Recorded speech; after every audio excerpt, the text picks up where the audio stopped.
ഹബീബായ സല്ലല്ലാഹു അലൈഹി വസല്ലമ തങ്ങളെ നമുക്ക് സ്നേഹിക്കണമെങ്കിൽ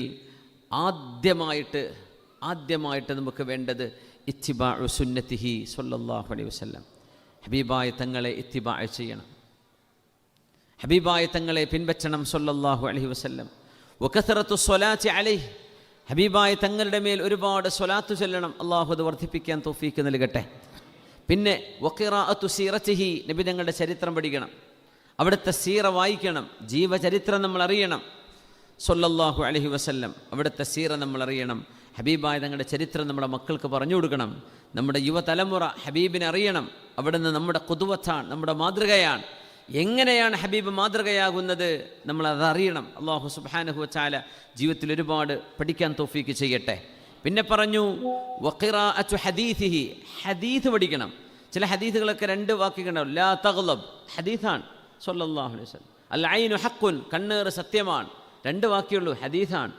100 ഹദീസോ 1000മോ 5000മോ എത്രയാണ് ഹദീസുകൾ, ചെറിയ ഹദീസുകൾ പഠിക്കാൻ പറ്റിയത്. അത് പഠിക്കാൻ നമ്മളെ കൊണ്ടായില്ലെങ്കിൽ എന്ത് ഹുബ്ബാദങ്ങളോട്. പിന്നെ അവസാനത്തേത് ആലിമീങ്ങൾ പറയാണ് വസുഹ്ബത്തുൽ മുഹിബ്ബീൻ, പുണ്യ ഹബീബായ തങ്ങളെ സ്നേഹിക്കുന്ന മുഹിബ്ബീങ്ങളുടെ കൂടെ ഇരിക്കണം. മഹബ്ബത്തിൻ്റെ സദസ്സുകൾ, മൗലിദിൻ്റെ സദസ്സുകൾ മഹബ്ബത്തിൻ്റെ സദസ്സുകളാണ്. സ്വലാത്തിൻ്റെ മജ്ലിസുകൾ മഹബ്ബത്തിൻ്റെ മജ്ലിസാണ്. ഇൽമിൻ്റെ മജ്ലിസുകൾ മഹബ്ബത്തിൻ്റെ മജ്ലിസാണ്. പുണ്യനിബിതങ്ങളുടെ അപദാനങ്ങൾ വാഴ്ത്തപ്പെടുന്ന മജ്ലിസുകൾ മഹബ്ബത്തിൻ്റെതാണ്. മഹബ്ബത്തിനൊരു പ്രത്യേകത ഉണ്ട്, അത് പടരും. മഹബ്ബത്തിൻ്റെ ആളുകളുടെ കൂടെ ഇരിക്കുമ്പോൾ ആ സ്നേഹം നമ്മളിലേക്ക് പടരും, നമ്മുടെ ഖൽബിലേക്ക് പടരും. അങ്ങനത്തെ ഒരു മജ്ലിസായി നമ്മുടെ മജ്ലിസിനെ അല്ലാഹു സ്വീകരിക്കട്ടെ. അലമ ഇബ്നുൽ അറബി തങ്ങൾ പറഞ്ഞ ഒരു വലിയൊരു ആശയമാണത്, സുഹ്ബത്തുൽ മുഹിബ്ബീൻ.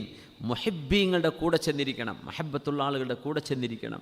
അവരുടെ സ്വലാത്ത്, അവർ ചൊല്ലുന്ന അവരുടെ ഇബാദത്ത്, അവർ ഹബീബിനെ കുറിച്ച് പറയുന്നത് സല്ലല്ലാഹു അലൈഹി വസല്ലം, മൻ അഹബ്ബ ശൈഅൻ അക്സറ മിൻ ദിക്രിഹി, ആർക്കെങ്കിലും എന്തെങ്കിലും ഇഷ്ടമാണെങ്കിൽ അവരത് ഏറ്റവും കൂടുതൽ പറഞ്ഞുകൊണ്ടിരിക്കും. അല്ലേ, സത്യമല്ലേ? അത് നമ്മൾ ഒരാളെ ഇഷ്ടപ്പെട്ടാൽ, ഒരു കാര്യം ഇഷ്ടപ്പെട്ടാൽ, അത് തിന്മ ഇഷ്ടപ്പെടുന്ന ആളുകൾ തിന്മയെ പറ്റി ഇങ്ങനെ പറഞ്ഞുകൊണ്ടിരിക്കും.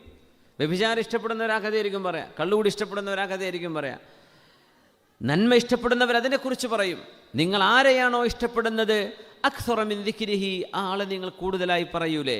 അങ്ങനെയാണെങ്കിൽ അഷ്റഫുൽ ഖൽഖ് സല്ലല്ലാഹു അലൈഹി വസല്ലമ തങ്ങളെക്കുറിച്ചുള്ള ചർച്ചയും തങ്ങളെക്കുറിച്ചുള്ള പരാമർശങ്ങളും നമ്മുടെ ജീവിതത്തിൽ, നമ്മുടെ സംസാരങ്ങളിൽ, നമ്മുടെ വീട്ടിലെ നമ്മുടെ മക്കളോട്, നമ്മുടെ ജോലിസ്ഥലത്ത്, നമ്മുടെ സുഹൃത്തുക്കളോടൊക്കെ ആ ഒരു ഹബീബിനെക്കുറിച്ചുള്ള ദിക്ർ നമുക്ക് വർദ്ധിപ്പിക്കാൻ സാധിക്കണം. അത് മഹബ്ബത്തിൻ്റെ ഒരു ഭാഗമാണ്.